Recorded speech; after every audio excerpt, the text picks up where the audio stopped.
Welcome. आज के lecture में आपका स्वागत है।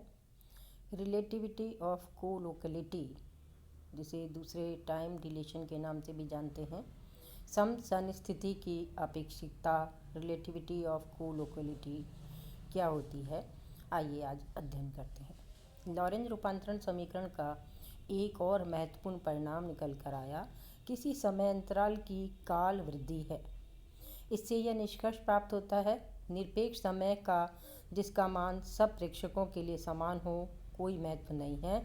समय का मापन आपेक्षिक होता है, रिलेटिव होता है, और यह निर्देश तंत्र पर निर्भर नहीं करता है।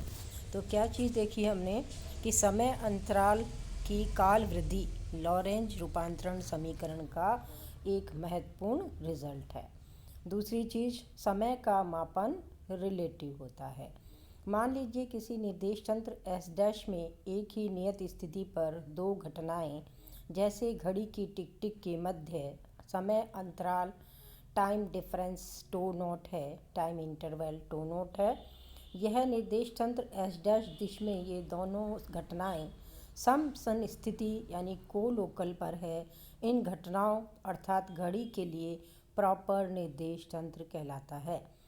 प्रॉपर निर्देश तंत्र मीन्स सेम पोजीशन पर वो घटनाएं घटित हो रही है।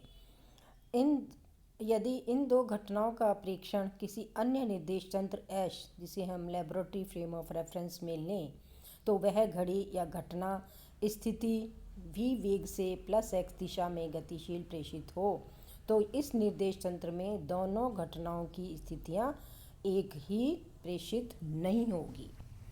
एस डैश फ्रेम में तो सेम प्रेषित होगी, पर एस फ्रेम लेबोरेटरी फ्रेम जो कि एस के विथ रेस्पेक्ट वी वेलोसिटी से मूव कर रहा है, प्रेषित नहीं होगी। मान लीजिए कि उपरोक्त निर्देश तंत्र एस डैश में दोनों घटनाएं, कौन सी दोनों घटनाएं, घड़ी की टिक टिक x1 डैश स्थिति पर t1 डैश और t2 डैश समय पर प्रेषित होती है, तो उचित टाइम अंतराल proper time interval tau naught से इंडिकेट किया गया। टो नोट बराबर t2 dash minus t1 dash.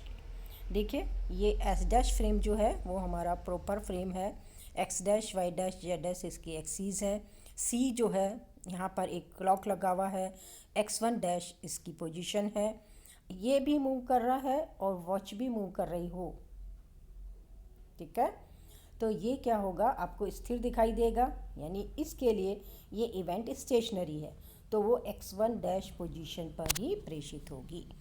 प्रयोगशाला निर्देश तंत्र आप देख रहे हैं, जो उसमें कि ये सी, ये वॉच v वेलोसिटी से मूव कर रही है।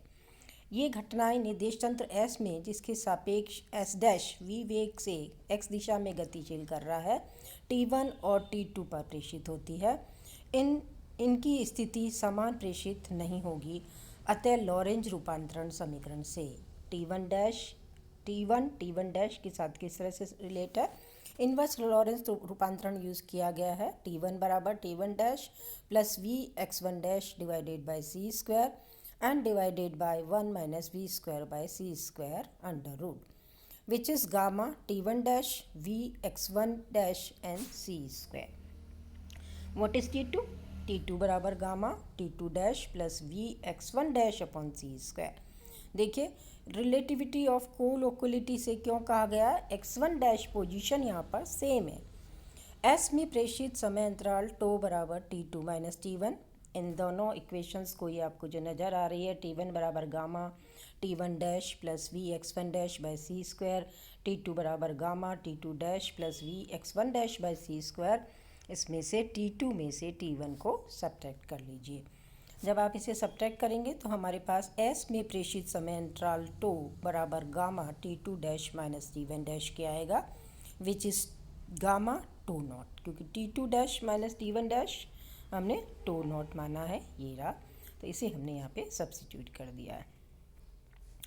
क्या देखा, टो और टो नॉट में आपने रिलेशन देखा, टो बराबर tau naught divided by under root 1 minus we square by C square.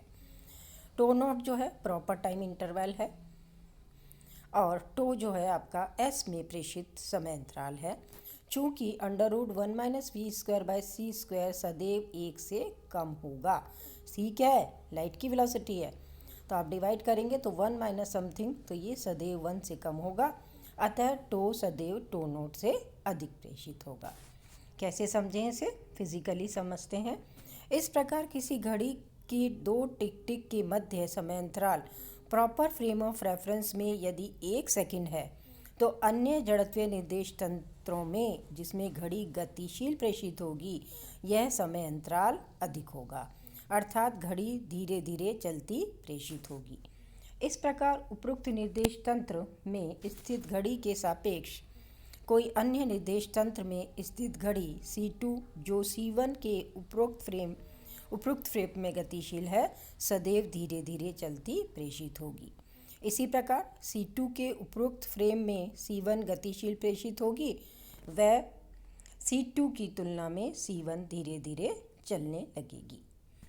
उपरोक्त घटनाओं में S डैश में समान स्थिति x1 डैश पर T1 डैश और T2 डैश समों पर प्रेषित हो रही है। S में स्थिति भिन्न भिन्न होगी। वो क्या होगी?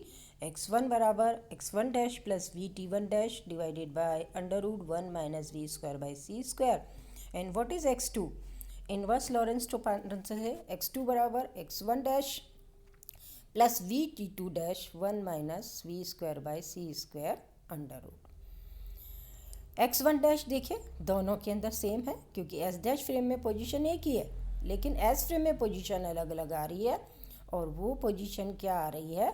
इन फॉर्मूलों के द्वारा रिलेट है। देखिए जब T1 डैश T2 डैश के बराबर होगा, तो इनमें दोनों में T1 डैश T2 डैश के जब आप बराबर कर देंगे तो आप क्या देखेंगे? ये फॉर्मूले बिल्कुल सेम बन गए, यानी x1 बराबर x2 हो गया है, अर्थात केवल समकालिक व सम स्थिति पर घटनाएं ही अन्य निर्देश तंत्र में समकालिक और सम स्थिति पर प्रेषित होगी। बहुत बड़ा कंक्लूजन निकल कर आया, केवल समकालिक और सम स्थिति पर घटनाएं ही दूसरे निर्देश तंत्र में समकालिक और सम स्थिति पर प्रेषित होती है। धन्यवाद।